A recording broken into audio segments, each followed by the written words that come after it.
Hey guys, it's Bailey. Welcome back to the channel. I am here with another dupe or dud, this time for a luxury product that I have hit pan on and so started desperately trying to find a dupe that I think I've come up with. So this, if you couldn't tell, is the Hourglass Ambient Lighting Palette. The product in particular that I've run out of though is the Radiant Light. It is my go-to for an all-over bronze.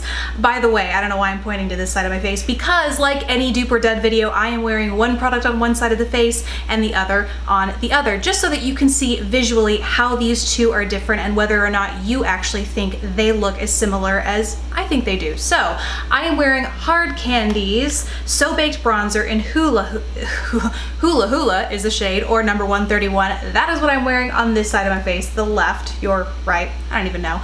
And then on the other side, I am wearing this top little guy right here, both of them up at my temples, into the hollows of my cheeks, and underneath my jaw, and slightly down my neck, just to make sure it's all seamlessly blended. And chances are when you've seen me apply this in tutorials, this is the brush I like to use. This is the Sigma Taper Face F25. It's the only one I personally have like it. I'm sure there are a ton others that are similar out there. This one tends to shed a lot, so I would be more than happy to hear your recommendations, but I think this is the ideal brush shape to kind of get in the contour of your face, because it is slightly tapered here. You could really get in there, and yet it's fluffy enough to really diffuse it out nicely to give you a really easy way to apply, make sure everything's blended, and yet get it exactly where you want it. So personal preference, but in the event that you're wondering how I apply, how I prefer to apply, this guy's it. Now onto the actual products. As it comes in this palette, it's $58. However, if I were to replace the Radiant Light Ambient Lighting Powder from Hourglass, it would be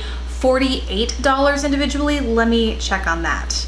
$45 to replace this guy individually, and granted, I would get a bigger size. I think the full size of these might be double the size. However, this one from Hard Candy, which is pretty much double the size of the ambient lighting powder, is only $9. So I really wanted to put them to the test and see whether or not I could achieve the same or very, very similar looks to keep me from having to replace that product for that much. First, let's start with the color. When you look at them in the pan side by side, the Hard Candy looks way warmer, way more yellow and goldy than the Hourglass, but when you swatch them and when you actually put them to the test and wear them, they look very, very similar. I would say that the Hard Candy is more pigmented. I mean, way more pigmented. You have to be pretty light-handed with your brush when you use this, whereas I find the Hourglass is a lot more buildable, which might be better for fair skin tones that really have to be light-handed when it comes to all-over bronzing. But frankly, I don't mind having to use a slightly lighter hand when I go about applying this. The other thing about the coloring is this is one of 4 So Baked bronzer shades that Hard Candy offers. This is just the one that I thought would come in closest.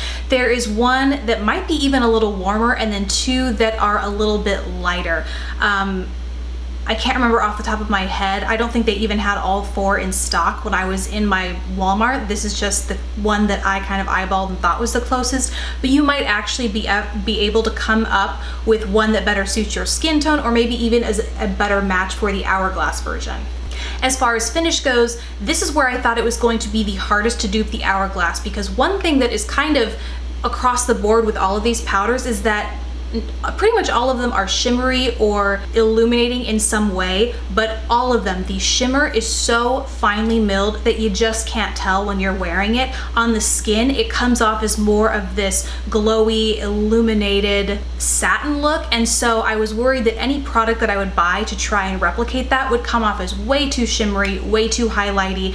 I don't really like shimmery bronzers. I prefer them to fall closer to the matte side, and while this definitely isn't anywhere near matte, it certainly doesn't contain any chunky shimmer.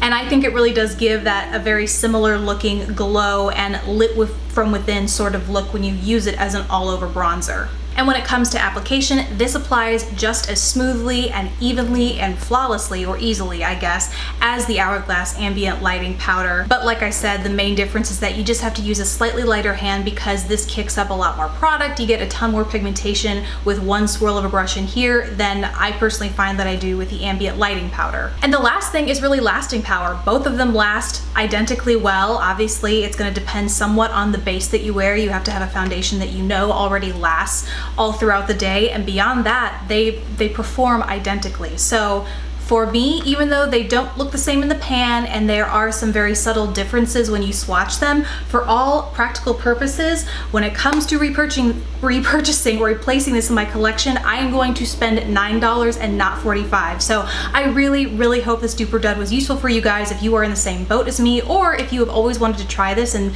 maybe you're looking for a more affordable alternative. I definitely recommend Hard Candy's So Baked Bronzer in its place. Thank you guys so much for watching. Please don't forget to subscribe if you haven't already, and I will see you in my next video. Bye!